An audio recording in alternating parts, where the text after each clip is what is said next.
Hello everybody, this is Money Mom. Welcome back to the channel. This is Wednesday where I talk about personal growth or things that I'm going through. It's not about budgeting. I hope y'all do not mind. I did write some notes down on the sheet that I may need to read off because I may not remember everything, so I want to tell you that first. Today we're going to be talking about I have been gaslit. Let me get started and talk to you about it, and let me tell you guys how I know I've been gaslit. I first want to say this. Anyone that I'm talking about in this video is not someone that watches YouTube, because some of you have been concerned. Dawn, are you telling your personal life on YouTube about people that may watch your channel? No, I am not. So anybody that's watching, this isn't about you, okay? So first of all, many of you already know probably what gaslighting is, but gaslighting is a manipulative tool that many people with narcissistic type tendencies can use, and it's done over a slow period of time, ever so slowly, so that you do not realize it, and it can end up making you feel like there's something wrong with you, and you start questioning yourself and your decisions, and it starts to affect your self-esteem. So I wanted to share that. Some of the things that have been done to me by some folks in my world, and I wanted to share this, and then I wanted to tell you how I figured out that this was happening to me, which I think you'll find interesting. First of all, basically, when somebody gaslights you, you feel that you're second guessing yourself. You have self-doubt that, wait, maybe I shouldn't be feeling this way. So a lot of self-doubt comes, and you don't feel confident about your decisions and what you're saying. Number two, the person can tell you how you should be feeling. So they want to direct to you how you should be feeling and what's a normal way to feel. Number three, and this is a big one, they always want you to be there for them at their beck and call. And if you're not there for them at your beck and call, they'll mention that somebody else was there for them instead of you. And they try to guilt you that you're not there for them when they need you the most, and that they're always there for you. So that is a huge one. I don't know if it has to do with gaslighting, but it's a manipulative tool, so I'm kind of bunching it together.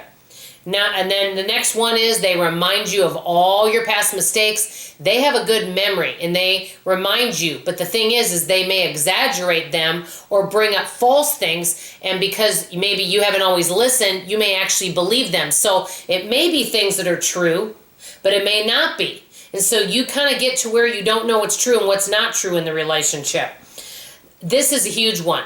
They never take responsibility for any mistakes in their life. If anything goes wrong, whether it's with you or someone else, they blame everyone else. They don't think they ever do anything wrong, except if they tell you if they have any ways of improving or doing anything wrong, they'll tell you, oh, I'm just too kind or nice and I'm always there for people, and I don't learn lessons that I'm just too loving and too kind and too encouraging, and I just need to learn not to give so much. That's what I actually had someone say to me. I thought you would find that interesting. This is another huge one. They change subjects when they're uncomfortable, and they can get kind of agitated about that, and they will change the subject. But if you don't want to talk about something, they keep poking you with that stick, and they keep jabbing at you. Then what happens sometimes is you get angry because they keep going after you. And you say, well, like I said, I'd like to change the subject. Then they try to guilt you, and then they're like, well, I'm only saying this. Well, let me finish my sentence. And you're like, oh, okay. Then you get mad, and then you may raise your voice at them. Then they turn around and guilt you because they were only trying to help. So they don't respect boundaries is the bottom line, and I didn't write that one down. Also, they make you feel, and this is the hugest thing that I notice, they make you feel like you have to share every part of their life with you, that you need to be they want to be so enmeshed in every decision in your life, whether it's you or a family member. They want to just know everything that's going on and what you're sharing, and if they find out you shared something with someone else and not them, they get very, very hurt. And with that being said, and I've had this happen before, they make you feel like and I know no one can make you feel, but I'm just using it for this video. They make you feel like, they're the only one that really cares about you. They're the only one that's going to do an intervention, and the only one out there that really has your best interest at heart. So these are some of the tactics that have been used against me. Many of you guys have probably been wondering, well, you know what, Dawn, how do you know that this has happened to you?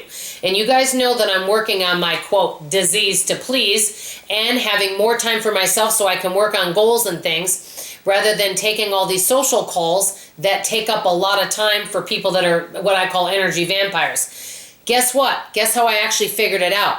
Well, I've been working on my listening skills because many people that have done these types of things to me in the past know that I have a gift to gab, and I talk and talk and talk, and I don't fully listen, and I don't always have a long attention span. Well, that was used against me. And so what I started doing is really listening and not responding. And some of these folks have noticed that because they've said, wait, you don't have a response? Aren't you going to respond to this? And I'll say, I'm just listening. And what they've done before, and this is I've caught them, is I've caught them in lies. And I've also caught them saying things like, what? I've never said that before. You must have me mixed up with somebody else. I've had that said to me several times. Or, Dawn, we talked about this before. I told you all about this. No, you haven't.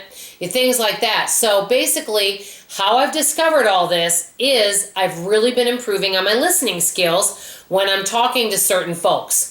So many of you are wondering, okay, Money Mom, why do you even have somebody like this in your life? Well, the bottom line is I've been doing more creative neglect, and one of my dear friends told me to do that, and where I'm basically distancing myself more, becoming more uninteresting, and if I do have engagement, mostly listening and not responding and reacting.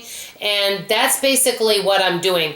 Distancing myself, returning calls less, and basically really surrounding myself more with people that have more growth mentality and distancing myself from these types of behaviors which are damaging to me because it just doesn't go anywhere. Because many people will say, why don't you tell them how you feel? I've been there, done that. It does not solve anything. And all it does is stresses me out, and I replay all that negativity in my mind over and over again. I don't know if this video or this type of video is interesting to you guys at all. I'd love to know if this is something you like me talking about, because I know it has nothing to do with the spirit of the channel about frugality. But I do like to share myself and my experiences, and I did want to share this with you. But if you have someone like this in your life, sometimes it's family members, I guess, and this is just me learning, mine would be try to disconnect a little bit more and more, share less, maybe say, you know what, I only have 5 minutes to talk today. Maybe don't always return calls, don't answer, and basically just kind of, disconnect a little bit more. That way, maybe they'll go off to someone else, if that makes sense. That's kind of what I'm doing right now, is just basically not feeling the need to always return calls and always be reactionary or respond to these types of behaviors. And that's helping me a lot. Let me know what you guys think. Have you ever had anybody gaslight you? And if so, share about it in your experience below. If you want other videos like this, I'll have a playlist at the end because I think you may find some of them helpful to you. That's all for now. This is Money Mom signing off, and as always, I love you. Bye-bye.